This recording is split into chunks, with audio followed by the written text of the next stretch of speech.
Keynote address देना मेरे लिए बहुत सम्मान की बात है।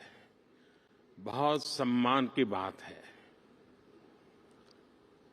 और मुझे तो ये सौभाग्य दूसरी बार मिल रहा है। मैं हिज हाइनेस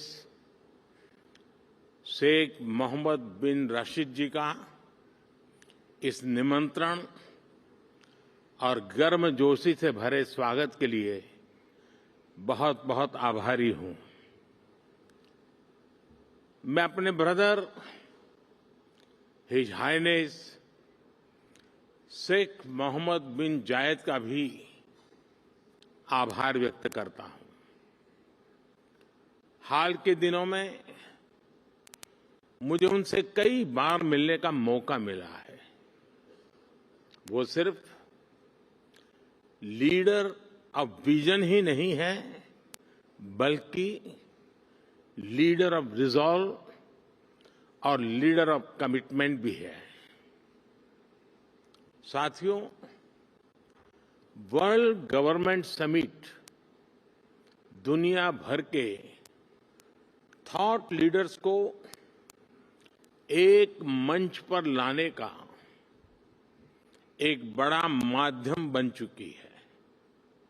इसमें हिज हाइनेस शेख मोहम्मद बिन राशिद की विजनरी लीडरशिप उसका बहुत बड़ा रोल है। दुबई जिस प्रकार ग्लोबल इकोनॉमी, कॉमर्स और टेक्नोलॉजी का एपी सेंटर बन रहा है, ये बहुत बड़ी बात है। कोविड के दरमियान एक्सपो 2020 का आयोजन हो या फिर हाल में कोप 28 का आयोजन, ये दुबई स्टोरी के बेहतरीन उदाहरण है। मैं आपको इस समिट के लिए बधाई देता हूं, इसकी सफलता के लिए शुभकामनाएं देता हूं। साथियों, आज हम 21वीं सदी में हैं। एक तरफ दुनिया आधुनिकता की तरफ बढ़ रही है,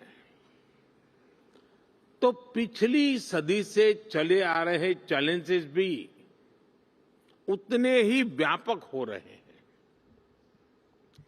फूड सिक्योरिटी हो, हेल्थ सिक्योरिटी हो, वाटर सिक्योरिटी हो, एनर्जी सिक्योरिटी हो, एजुकेशन हो, समाज को इंक्लूसिव बनाना हो, हर सरकार अपने नागरिकों के प्रति अनेक दायित्वों से बंधी हुई है।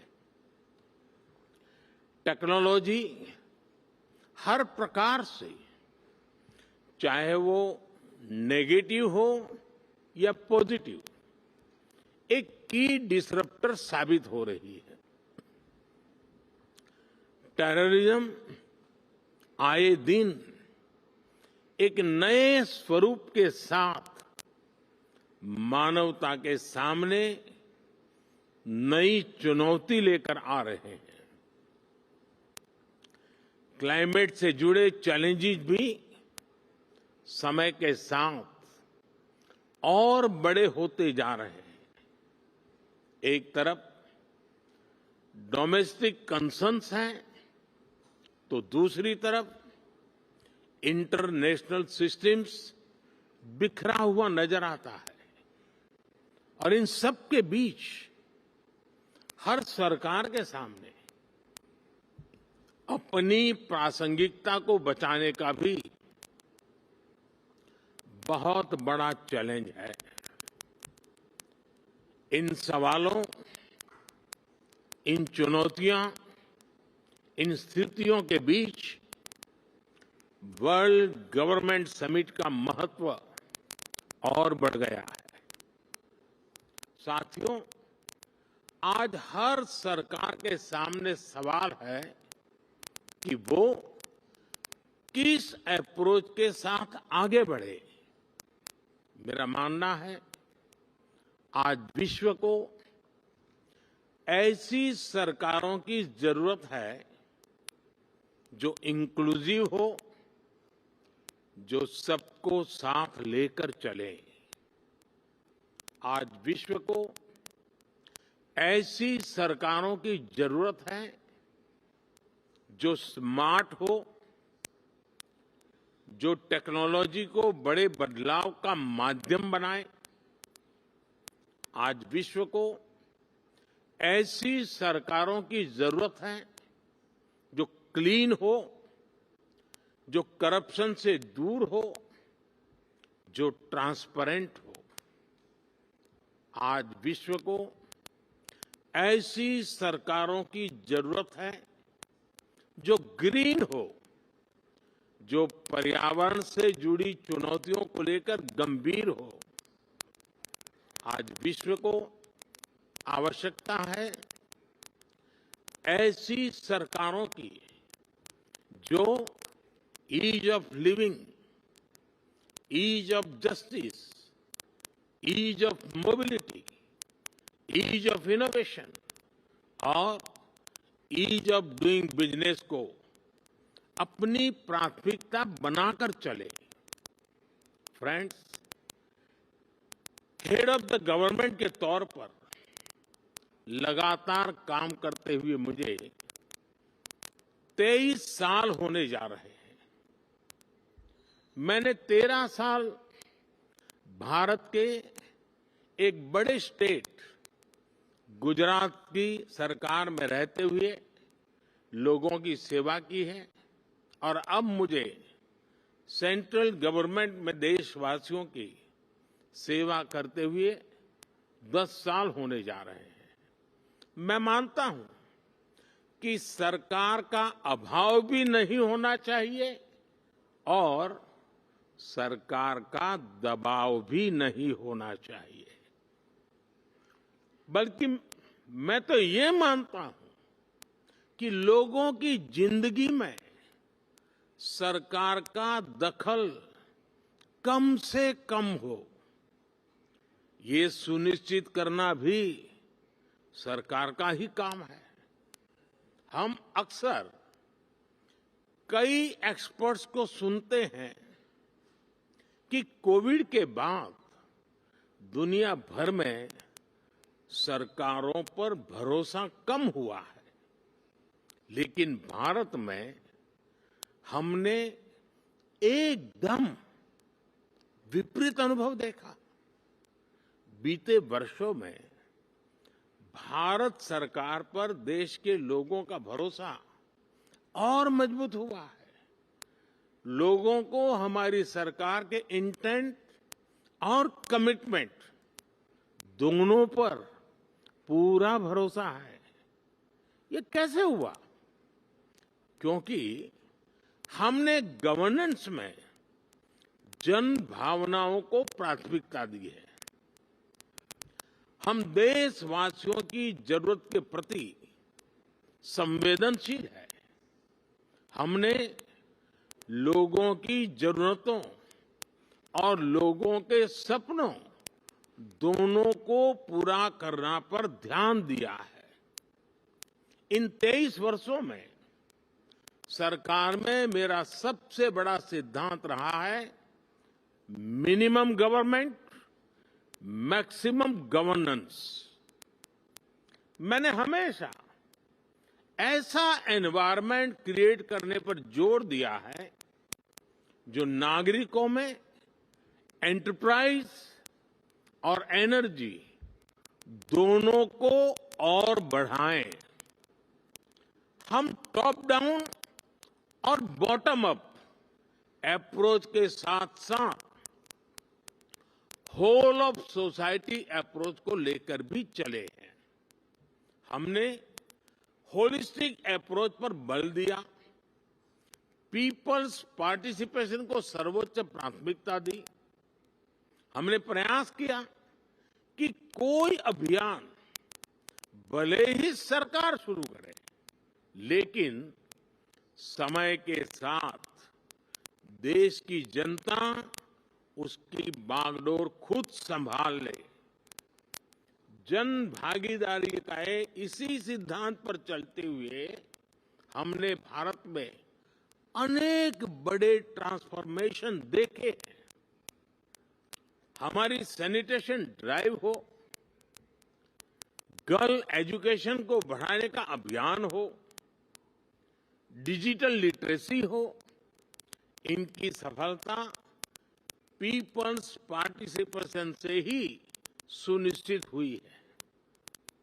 साथियों, सोशल और फाइनेंशियल इंक्लूजन हमारी सरकार की प्राथमिकता रही है।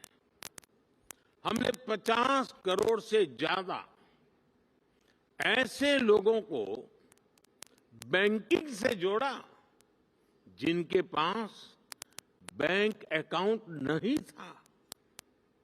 हमने उनको जागरूक करने के लिए बड़ा अभियान चलाया। आज इसी का परिणाम है कि आज हम फिनटेक में, डिजिटल पेमेंट्स में बहुत आगे निकल गए हैं। हमने विमेन लेड डेवलपमेंट को बढ़ावा दिया है। हम भारतीय महिलाओं का आर्थिक, सामाजिक और राजनीतिक सशक्तिकरण कर रहे हैं। कानून बनाकर हमने भारत की महिलाओं को पार्लियामेंट में रिजर्वेशन भी दिया है। हम आज भारत के युवाओं के लिए नए अवसर बना रहे हैं, उसके स्किल डेवलपमेंट पर फोकस कर रहे हैं। बहुत कम समय में ही भारत दुनिया का तीसरा सबसे बड़ा स्टार्टअप इकोसिस्टम यानी स्टार्टअप इकोसिस्टम का इतना बड़ा जंप आज हम तीसरे नंबर पर पहुंच गए हैं। साथियों, सबका साथ, सबका विकास के मंत्र पर चलते हुए हम लास्ट माइल डिलीवरी और सैचुरेशन के अप्रोच पर बल दे रहे हैं। सैचुरेशन की अप्रोच यानी सरकार की योजनाओं के लाभ से कोई भी लाभार्थी छूटे नहीं, सरकार खुद उस तक पहुंचे। गवर्नेंस के इस मॉडल में भेदभाव और भ्रष्टाचार दोनों की ही गुंजाइश समाप्त हो जाती है। एक स्टडी के मुताबिक भारत ने पिछले 10 वर्षों में 250 मिलियन लोगों को गरीबी से बाहर निकाला है और उसके पीछे इस गवर्नेंस मॉडल की बड़ी भूमिका रही है। साथियों, जब सरकारें पारदर्शिता को प्राथमिकता देती हैं तो उसके नतीजे भी मिलते हैं और भारत इसका भी एक उदाहरण है। आज भारत के 130 करोड़ से ज्यादा नागरिकों के पास उनकी डिजिटल आइडेंटिटी है। लोगों की ये डिजिटल आइडेंटिटी, उनके बैंक्स, उनके मोबाइल सब इंटरकनेक्टेड है। हमने टेक्नोलॉजी की मदद से एक सिस्टम डेवलप किया है, डायरेक्ट बेनिफिट ट्रांसफर, डीबीटी। इस सिस्टम की मदद से हमने बीते 10 साल में $400 बिलियन से ज्यादा लोगों के बैंक खातों में सीधे ट्रांसफर किए हैं। ऐसा करके हमने करप्शन की बहुत बड़ी गुंजाइश को जड़ से ही समाप्त कर दिया है। हमने देश के 33 बिलियन डॉलर से ज्यादा गलत हाथों में जाने से भी बचाया है। फ्रेंड्स, जहां तक क्लाइमेट चेंज की बात है, तो इससे डील करने के लिए भी भारत की एक अपनी अप्रोच रही है। भारत आज सोलर, विंड, हाइड्रो के साथ साथ बायोफ्यूल्स, ग्रीन हाइड्रोजन पर भी काम कर रहा है। हमारी संस्कृति हमें सिखाती है कि प्रकृति से जितना हासिल किया है, उसे लौटाने का प्रयास भी करना चाहिए।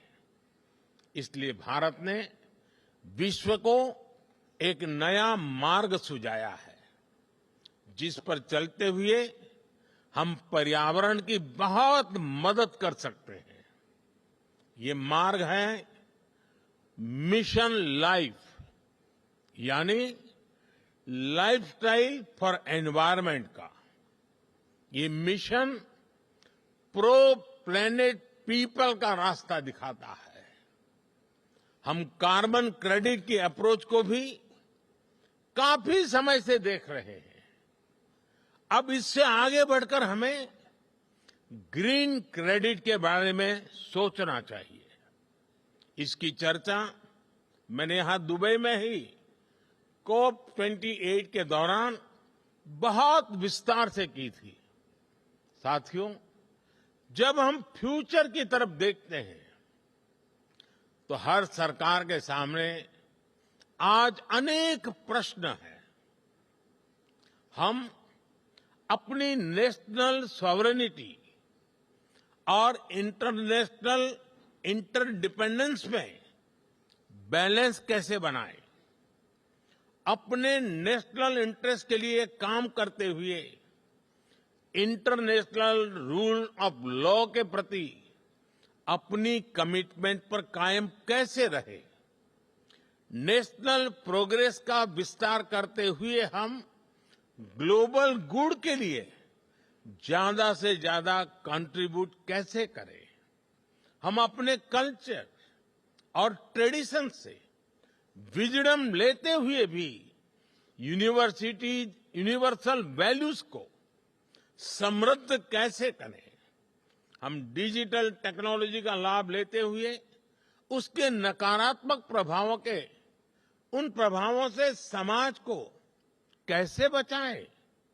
हम वैश्विक शांति के लिए प्रयास करते हुए आतंकवाद के खिलाफ कैसे मिलकर काम करें? आज जब हम अपने देश को ट्रांसफॉर्म कर रहे हैं, तो क्या ग्लोबल गवर्नेंस इंस्टीट्यूशंस में भी रिफॉर्म नहीं होना चाहिए? ऐसे अनेक सवाल हमारे सामने है। इन सारे सवालों को ध्यान में रखते हुए ही हमें अपनी सरकारों को दिशा देनी है, फ्यूचर प्लानिंग करनी है।